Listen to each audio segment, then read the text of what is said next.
राजधानी दिल्ली में लगातार चौथे दिन वायु गुणवत्ता सूचकांक खराब श्रेणी में बना हुआ है और आने वाले कुछ दिनों तक भी हवा में सुधार के कोई आसार नजर नहीं आ रहे हैं। यानी 27 अक्टूबर को दिल्ली का औसत AQI 249 दर्ज किया गया, जो खराब कैटेगरी में आता है। कल 26 अक्टूबर इसी वक्त ये 256 मापा गया था। वहीं बुधवार को AQI 243 और मंगलवार को 220 दर्ज किया गया था। दिल्ली के लिए केंद्र की air quality early warning system के मुताबिक शहर की वायु गुणवत्ता अगले 3 से 4 दिन में खराब और बहुत खराब श्रेणियों के बीच रहने वाली है।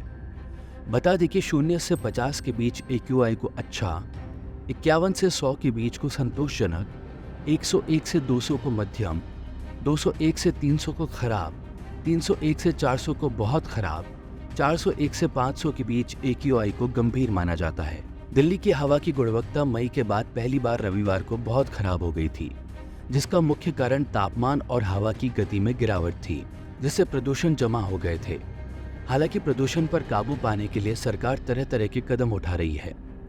दिल्ली सरकार ने गुरुवार को वाहन प्रदूषण पर अंकुश लगाने के लिए red light on engine of अभियान भी शुरू किया। सेंट्रल रोड रिसर्च इंस्टीट्यूट द्वारा किए गए 2019 के एक अध्ययन से पता चला है कि ट्रैफिक सिग्नल पर इंजन चालू रखने से प्रदूषण का स्तर 9% से अधिक बढ़ सकता है। वहीं पिछले कुछ वर्षों से दिल्ली में किए गए एक उत्सर्जन सूची और स्रोत विभाजन अध्ययनों की एक श्रृंखला से पता चला है कि राजधानी में PM 2.5 उत्सर्जन में सड़क पर वाहनों से निकलने वाले धुएं का हिस्सा 9% से 38% तक है। प्रतिकूल मौसम संबंधी स्थितियां और प्रदूषण के स्थानीय स्रोतों के अलावा पटाखों और धान की पराली जलाने से होने वाले उत्सर्जन का मिश्रण हर साल दिवाली के आसपास दिल्ली NCR की वायु गुणवत्ता को खतरनाक स्तर पर पहुंचा देता है। दिल्ली प्रदूषण नियंत्रण समिति द्वारा किए गए एक विश्लेषण के अनुसार राजधानी में 1 नवंबर से 15 नवंबर तक प्रदूषण चरम पर होता है, जब पंजाब और हरियाणा में पराली जलाने की घटनाओं में सबसे ज्यादा तेजी देखी जाती है।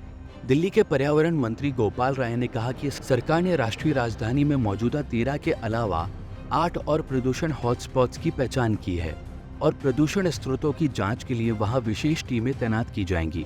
राय ने कहा कि सरकार ने शहर में धूल प्रदूषण को रोकने के लिए सप्रेसेंट पाउडर का उपयोग करने का फैसला भी लिया है।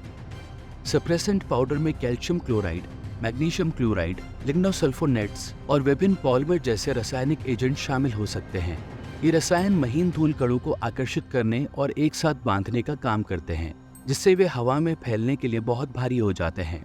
Graded response action plan GRP के नाम से जाने जाने वाली प्रदूषण नियंत्रण योजना को सक्रिय रूप से लागू करने के लिए जिम्मेदार वैधानिक निकाय वायु गुणवत्ता प्रबंधन आयोग CAQM ने शनिवार को NCR में अधिकारियों को निजी परिवहन में कमी करने के तहत पार्किंग शुल्क बढ़ाने का निर्देश दिया गया। पार्किंग शुल्क बढ़ाने का निर्देश दिया था और CNG या इलेक्ट्रिक बसों और मेट्रो ट्रेनों की सेवाएं बढ़ाने की बात की थी। ये एक्शन GRAP के चरण का हिस्सा है, जिसे तब लागू किया जाता है जब दिल्ली का AQI बहुत खराब होने की भविष्यवाणी की जाती है। हर दिन सड़कों की सफाई होगी, जबकि हर दूसरे दिन पानी का छिड़काव किया जाएगा। होटल या रेस्टोरेंट में कोयले या तंदूर का इस्तेमाल नहीं होगा।